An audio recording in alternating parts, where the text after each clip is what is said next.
The twin suns burned hot above the desert, turning the cracked ground into glowing fire. The air was dry, filled with dust and silence. A lone shape lay still near the rocks, half buried in the sand. Her skin was pale blue, bruised and bleeding, with strange glowing marks along her arms. She looked like she had been thrown away, forgotten by her own kind. She didn't move. Her lips were dry, her breath shallow. Her long silver hair was tangled, stuck to her face with sweat and dirt. The convoy that brought her here was gone. The tire marks in the dust showed that they had left fast. They hadn't even turned around. Creaking sound broke the silence. A small hover cart rolled over the hill, pulled by a dusty old machine. Driving it was an old human man named Elias. His beard was white and his back bent with age, but his eyes were sharp. He came to this side of the desert once a week, looking for scrap and leftover tech. But today, he didn't find junk. He found her. He stopped his cart, stepped down, and slowly walked toward the body. He was careful. He had seen aliens before, but never one like this. Her skin had patterns that moved, like glowing veins underwater. Her body was thin, starved. One leg looked broken, twisted the wrong way. Elias knelt beside her and touched her wrist. She was still alive. Barely. "She's just a girl," he whispered to himself. Someone left her here to die. He looked around. No ships. No signs of battle. Just her in the sand. He pulled out a water flask and gently poured a few drops onto her lips. She flinched weakly. Her eyes opened, just a little strange eyes, glowing with fear and confusion. She tried to speak, but only a soft sound came out, like a lost child. Her voice was cracked. Elias took off his coat and wrapped it around her. She was freezing, even in the heat. "This world doesn't care," he muttered, lifting her into his arms. "But I do." It took him 2 hours to drive back to his cabin. The road was rough and the cart shook, but he held her tight the whole way. His cabin was small, built with old wood and scrap metal. It had a solar panel roof and a small garden in the back. He carried her inside and placed her on his only bed. He turned on the fan, brought water, and crushed some dry fruit into paste. She couldn't eat on her own, so he helped her. She was too weak to speak, but her eyes watched him the whole time, like she was trying to understand why he was helping her. That night Elias sat by the bed with a lamp, watching her breathe. She trembled often, like she was cold inside. He soaked a cloth in water and gently cleaned her face and arms. Her skin glowed under his fingers, soft and warm. He saw scars, fresh ones and old ones. Whoever left her out there didn't just abandon her. They punished her. Elias didn't ask questions. He only said softly, "You're safe here." She blinked slowly. Her lips moved, forming a single word, not in English, but it sounded like Natar. He repeated it, trying to say it right. She gave a faint nod, then closed her eyes. The next morning, she was still alive. She opened her eyes again and watched Elias with caution. He smiled and pointed to himself. "Elias," he said. She didn't speak. He pointed to her and raised his eyebrow. She stayed silent, then whispered something, barely a sound. Elias nodded. "I'll call you Myra," he said kindly. "It's a good name. It suits you." She didn't respond, but her eyes didn't look afraid anymore. Later, Elias brought a data pad and scanned the marks on her arm. He didn't understand the symbols, but the scanner showed her race Virelli, a powerful alien species from Sector 12. Not many humans dealt with Virelli. They were secretive, advanced, and proud.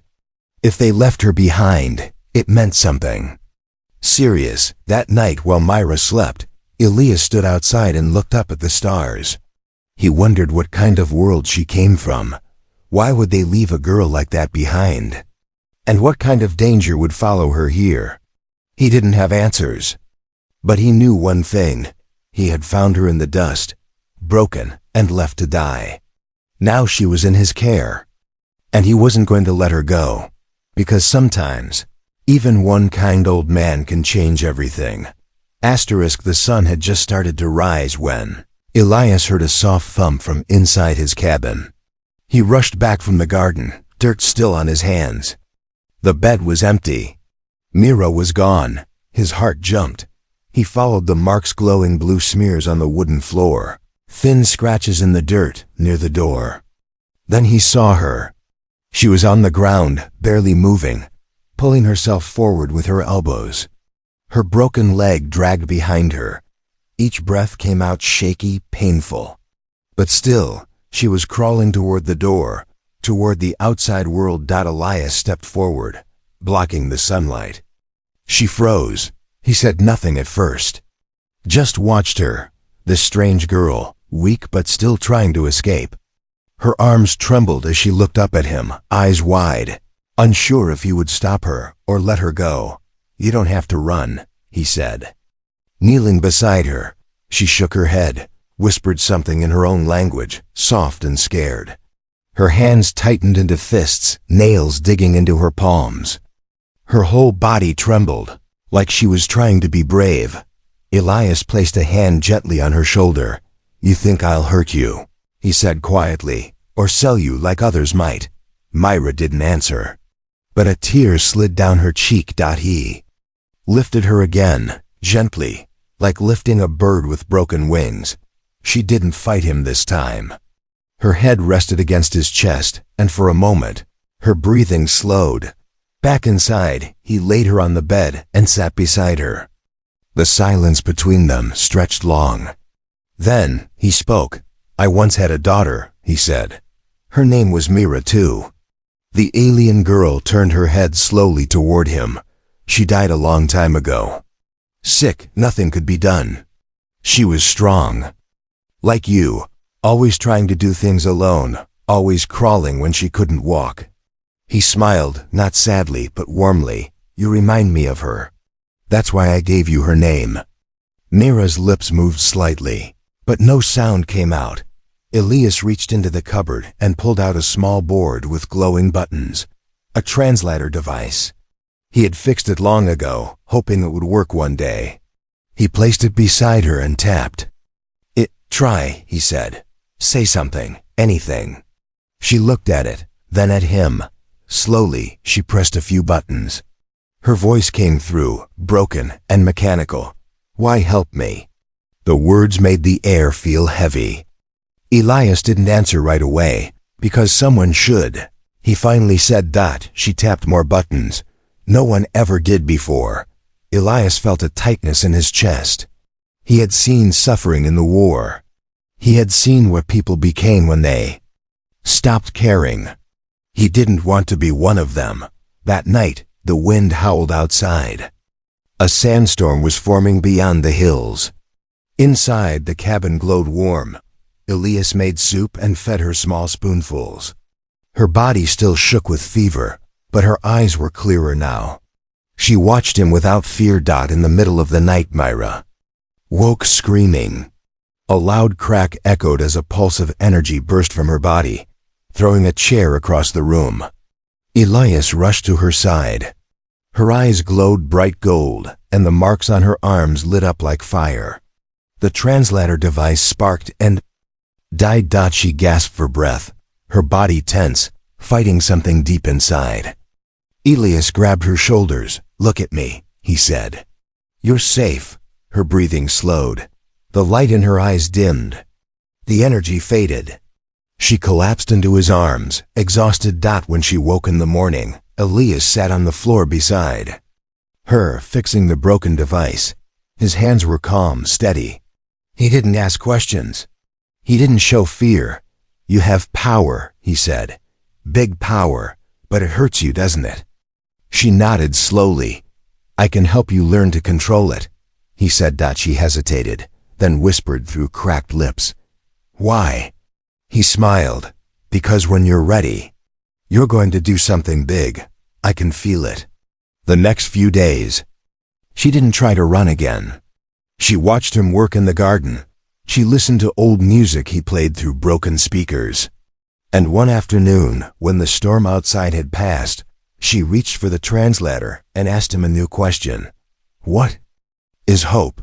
Elias sat beside her, placed a hand on her shoulder, and said, "It's what brought you to my door." A deep hum shook the roof just before midnight. Elias opened his eyes in bed. The sound wasn't thunder, and it wasn't the wind. It was something heavier, colder. He stood, picked up his old coat, and stepped outside. A sleek black shuttle was landing in his field. Dust swirled around its metal legs as it touched down. Lights from under its belly swept over the ground, scanning. Elias narrowed his eyes. He had seen a ship like this once before, during the War Varelli military class, fast and deadly. Inside the cabin, Myra sat up in the dark. Her breath caught in her throat. She knew that sound. She knew those lights. She crawled off the bed and dragged herself toward the closet, her body still weak but her will sharp. She pressed herself between old coats and toolboxes, hands shaking. The shuttle hissed as its ramp opened. 3 figures stepped out, tall and armored in silver and dark green. Their faces were hidden by helmets, but their movements were fast, alert, soldiers. Elias walked toward them slowly, calm but watchful. The lead soldier spoke in fluent English. "We're searching for a fugitive, a young Varelli female, dangerous, unstable. Have you seen anyone strange in this area?" Elias frowned like a confused old man. "This is just farmland," he replied. "No fugitives out here, just chickens and broken machines." The soldier tapped a device on his wrist. A hologram appeared between them, Myra's face, pale blue skin, glowing marks, silver eyes. A reward number glowed in red underneath.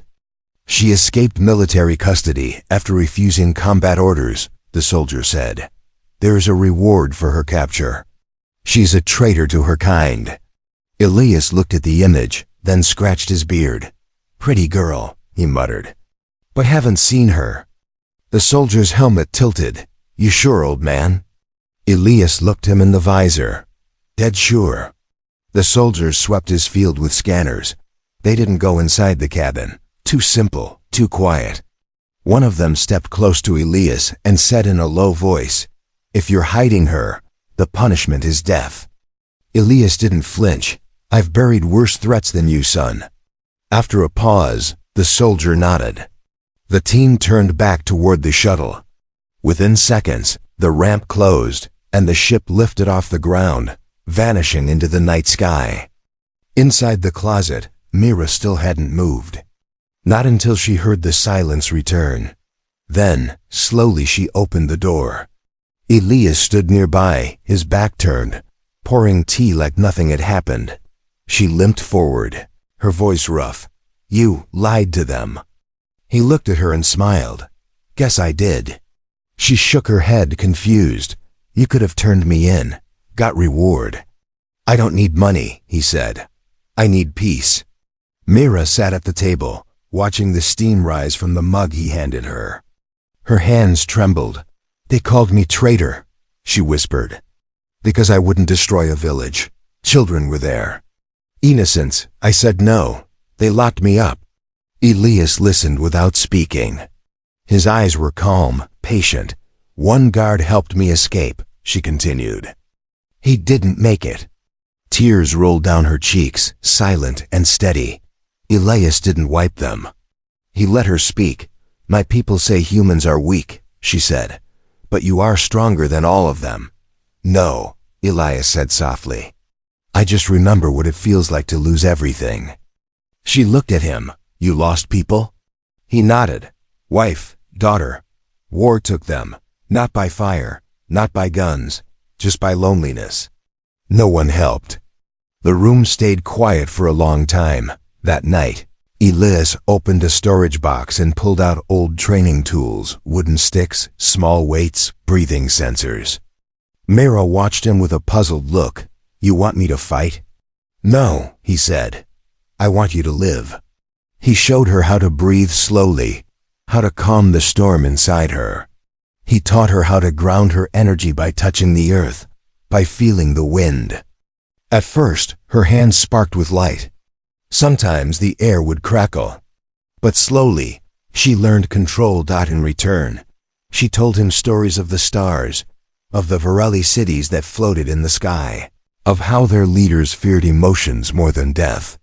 She told him how her mother whispered bedtime songs made of light, and how silence had followed ever since. "I don't want to go back," she said one evening, "but they will come again." "They might," Elias said, "but next time you'll be ready." She looked at him, hope in her eyes for the first time. "And what if I'm not?" he smiled. "Then I'll stand with you." The fire started with a scream. Elias was in the garden, checking the water pipe, when he heard it. A sharp cry, filled with pain and fear. It came from inside the cabin. Before he could move, a flash of golden light burst through the windows. The sky turned orange. He ran. Smoke rolled out as he threw the door open. The table was burning. The curtains had turned to ash. In the center of the chaos, Mira stood frozen, arms glowing, her chest rising and falling like she couldn't breathe. Flames danced along the floor in a circle around her. "Mira!" Elias shouted. She didn't hear him. Her eyes were wide, locked on something invisible. Her body trembled. Sparks crackled from her hands and feet.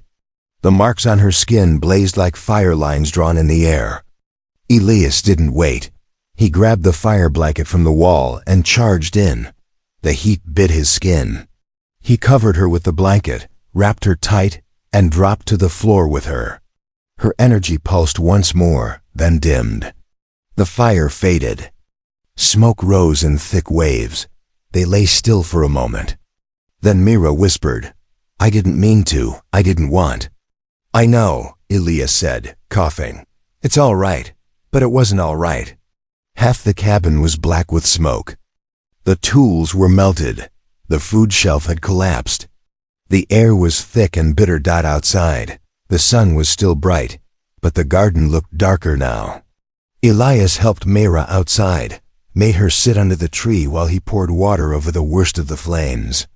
He didn't speak for a long time.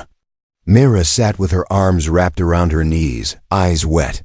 "I dreamed," she said finally. "I saw fire. I saw my people. I saw them burn the trees. And I was there. I was part of it." "It was just a dream," Elias said. "No," she whispered. "It was memory." That evening, Elias didn't rebuild anything. He just sat beside her on the porch, both of them watching the sky change colors. The stars came out, one by one. "You have power inside you," Elias said, "but it's not your enemy." She turned to him slowly. "It feels like it is. When I'm scared, it comes out. When I'm sad, it burns. I can't control it." "Yes, you can," he said. "You just haven't learned how yet." The next day, he took her to the edge of the field. The ground there was dry and empty. "Perfect for practice. You see that rock?" he said, pointing. She nodded. "Focus on it. Not with anger, not with fear, just focus." She lifted her hand. A spark jumped. The rock trembled, then cracked down the middle. Elias raised an eyebrow. "Well, that's a start." For days they trained. Mira learned how to breathe deep, how to ground her energy into the soil. Elias showed her how to close her eyes and listen, not with ears, but with her whole body. She learned to send small pulses instead of waves. She shaped light into smooth rings, then into glowing lines across the dirt. And then something strange happened. The plant started to grow faster where she walked. One afternoon, Elias noticed a line of green following her footprints. Mira looked down, surprised. Where her bare feet touched, little sprouts pushed through the dirt. "I didn't do that," she said. "Yes, you did," Elias replied. "Your body's not just fire, it's life." She stared at her glowing hands. "I always thought I was a weapon." Elias shook his head. "No, you were never a weapon. You were just never given a choice." Later that week, she helped him plant new seeds. Her hands trembled, not from fear this time, but from care. She used her energy to warm the soil, to feed the earth without burning it. The new garden started to grow again. One night while Elias slept, Mayra stood at the edge of the field alone. She closed her eyes and whispered something in her language. The wind around her stilled. The stars above her pulsed once. And from the center of the dirt, a single white flower bloomed. When Elias woke, he found the flower placed gently on his knitstand. No note. No words. Just the soft glow of thanks. Rain fell for the first time in weeks. Not a storm, just a slow, quiet rain that soaked the soil and filled the air with the smell of wet earth. Mira stood outside in her long tunic, face tilted to the sky, arms spread like she belonged to the rain. Elias watched from the doorway, a warm mug in his hand. He didn't speak. She looked peaceful, now stronger than the day he found her in the dust. Her glow was softer, no longer wild and angry.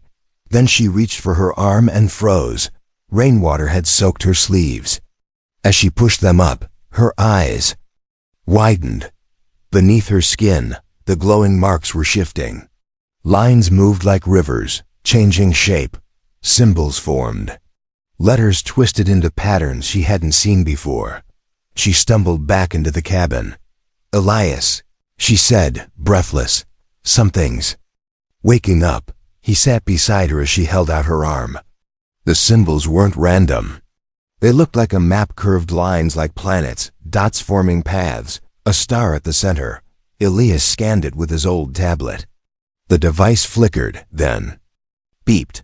Coordinates flashed on the screen, along with a warning. "Classified. Varelli biocode, do not alter." Mira stared at her skin. "My mother," she whispered. "She was a scientist. Before they arrested her," she said. "She had hidden something inside me." Elias leaned closer. "You think this map leads to it?" "Yes," she said. "A vault. A hidden place. Not just weapons. Knowledge. Truth." He looked at the symbols again. "Can you read it?" "Some," she said, "but I'll need help." Elias rubbed his jaw. "These lands are watched now. If those soldiers are still searching, they'll catch us the moment we leave this valley." She turned to him, eyes serious. "I don't want to run forever. I need to find that vault." He didn't hesitate. "Then we go." That night, they packed supplies: water, dried food, solar cells, old maps, blankets, and one of Elias's strongest flashlights. Mira folded the flower she had grown and tucked it into her belt. She carried no weapons, only the light inside her. The journey started at dawn. They crossed fields and rocky paths, moved through dry riverbeds and past twisted trees. Mira walked slowly but steadily. Her powers helped guide them, feeling where the earth shifted, where the stars above aligned with the symbols on her skin. They avoided roads.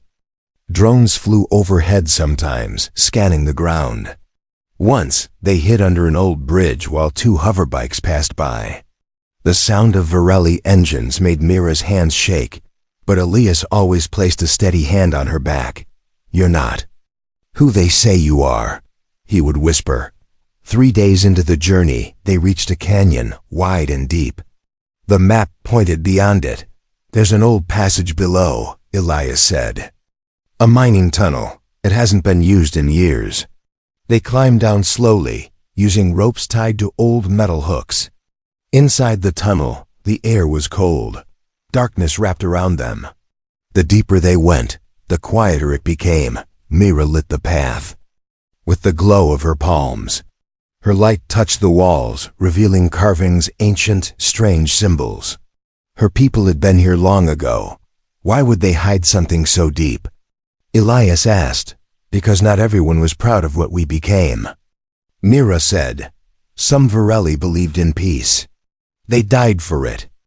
After hours of walking, they reached a large stone door. It was round and smooth, with no handle. The center had a mark that matched the one on Myra's shoulder. She stepped forward, placed her hand on the stone. The air around them shifted. A hum filled the chamber. The symbol lit up. The stone began to turn. A narrow hallway opened, leading down into the earth. Inside the vault, lights flickered to life, soft and white. The room was filled with old tech crystals glowing inside glass containers, memory tubes, glowing plants growing from silver soil. But at the center stood a device like no other dot. It looked like a tree made of light, its roots buried in metal, its branches floating above. It pulsed gently, alive. Myra stepped close. Her skin glowed in response. "This," she whispered, "is a memory tree. It connects minds, not just Varelli, all species. It can share truth, emotion, pain, love." Elias was silent. She turned to him. "They destroyed the others. This is the last one." "And now?" he asked. "We share it," she said. "But carefully. If they find it now, they'll kill it. Then we protect it," Elias said. "Like we protect each other." Asterisk. The birds vanished from the trees without a sound. Elias knew what that meant. He looked up from the edge of the vault hill, hand resting on his old rifle. Mira stood beside him, her skin glowing faintly in the shade of the forest, the memory tree pulsing behind them like a heartbeat made of light. "They're coming," he said. Mira nodded. She felt it too, a disturbance in the ground, a cold wind crawling across her skin. The energy inside her chest began to stir, not from fear, but from something deeper. Something ready. A shadow passed over them. Then another dot above the canopy. Black ships cut through the clouds. They weren't scanning anymore. They were hunting. Back inside the vault, Mira rushed to the control panel beside the memory tree. The ancient systems lit up, responding to her presence. The branches of the tree began to rise, reaching upward. She placed her hands on the base, feeding her energy into it. "It's waking," she said. "But it's not finished." Elias looked at the screen behind her. An interface had opened, lines of Varelli code, symbols changing rapidly. "How long?" he asked. Myra pressed both palms against the stone. "Hours, maybe more." They didn't have hours. Branches snapped outside. Footsteps crushed the leaves. The door to the vault chamber slid shut as Elias activated the lock. The roots of the memory tree wrapped around the doorway, growing fast, trying to protect what was inside. Then a voice echoed through a speaker in the rock wall. Myra of the Varelli stepped forward. "You are charged with treason, energy theft, and the harboring of dangerous knowledge. Surrender now, or your human companion dies." The voice stopped. Silence returned. Then another voice spoke, softer, sadder. "Myra." "It's me, Rallin." Mira's eyes widened. She rushed to the wall and pressed her hand to the metal. "Rallin, you're alive?" "Yes," he answered. "They made me a commander. I begged them to let me speak to you first." Tears filled Myra's eyes. "You helped me escape," she said. "They said you were executed." "I wasn't," he replied. "But they broke everything inside me, Myra. And now they want me to break you too." Mira looked back at Elias, confused and torn. He stepped forward, speaking into the same panel. "You've got the wrong idea, soldier. She's not your enemy." There was silence again. Then Rallin said, "I don't want war. But if she turns that device on, everything we were taught collapses." "She's not destroying," Elias said. "She's healing." Another pause. Then the sound of weapons charging. Myra looked at Elias. "If I connect the memory tree to the surface, the whole forest will feel it. Even the soldiers.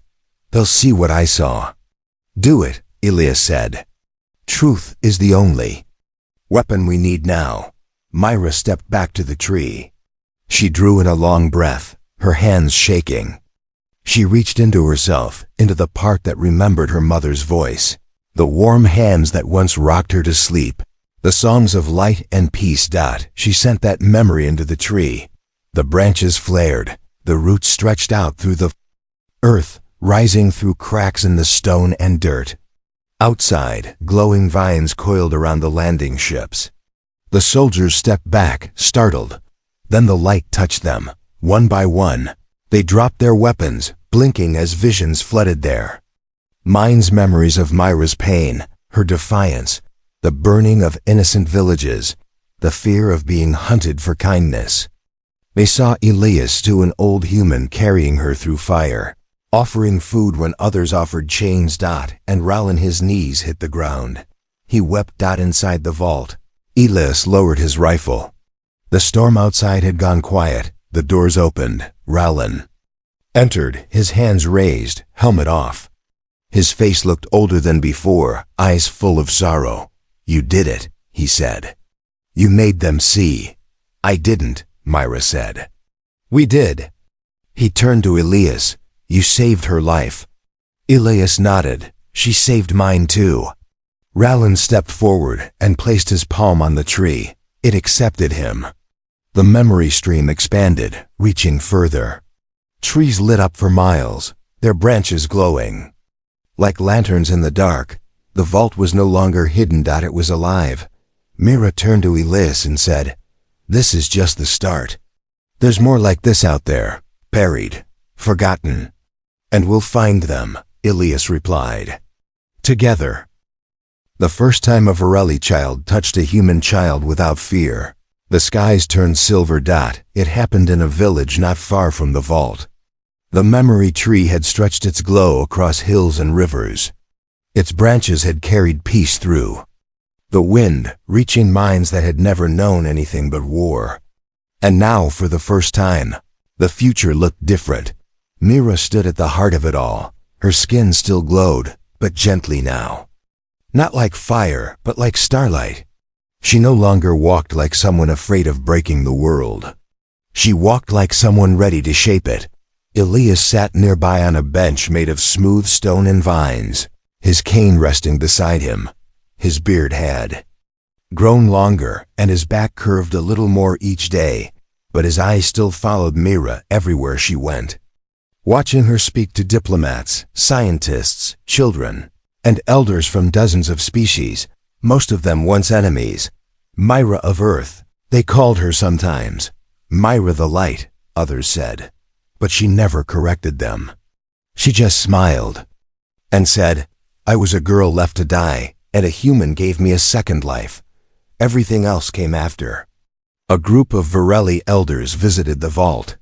One of them knelt before her. "We once thought you were weak," the elder said, "but you carried more strength than any general." Myra helped him stand. "Kindness is not weakness," she said. "It is the root of all power." News spread fast across star systems. The last memory tree had bloomed. Entire fleets stopped their marchers. Colonies once in silence now asked for seeds, for light. Mira didn't lead armies, she led conversations. She sat in circles with people who once hunted her and asked them simply to feel what she felt. The tree did the rest. Elias stayed by her side through it all. Even when reporters and councils filled the days with noise, he remained her calm place. Every evening, she brewed tea for him, using leaves that grew from the garden they rebuilt together. He would sip slowly and say, "Tastes better than anything the city's ever made." One night, as the stars blinked above the vault, Mira noticed his hands trembling more than usual. "You're tired," she said.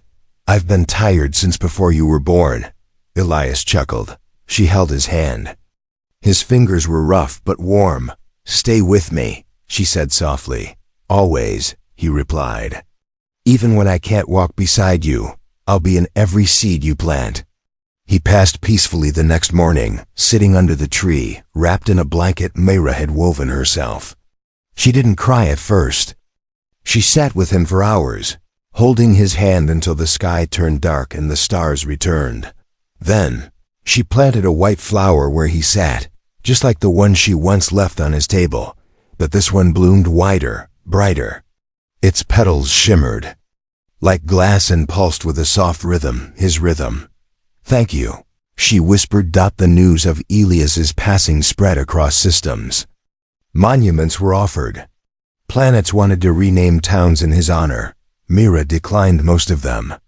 She only asked that his story be told truthfully. "He didn't save me because he wanted something," she said during a galaxy-wide broadcast. "He did it because someone needed to. That was enough for him." After that, even the coldest heart softened. Years passed. The girl once left in the dust became a teacher, a builder, a bridge between stars. New memory trees were planted. Mira traveled to each one, guiding its growth. She didn't lead a government. She didn't wear a crown. She simply listened. One evening, at a quiet school on a peaceful moon, a small alien girl raised her hand and asked, "Are you really the one who changed the stars?" Mira smiled. "No," she said. "The stars were always there. I just helped others see them." The child nodded, then asked, "Was the human man real too?" Mira looked up at them. "Sky, yes," she whispered. "He was the most real thing in the universe."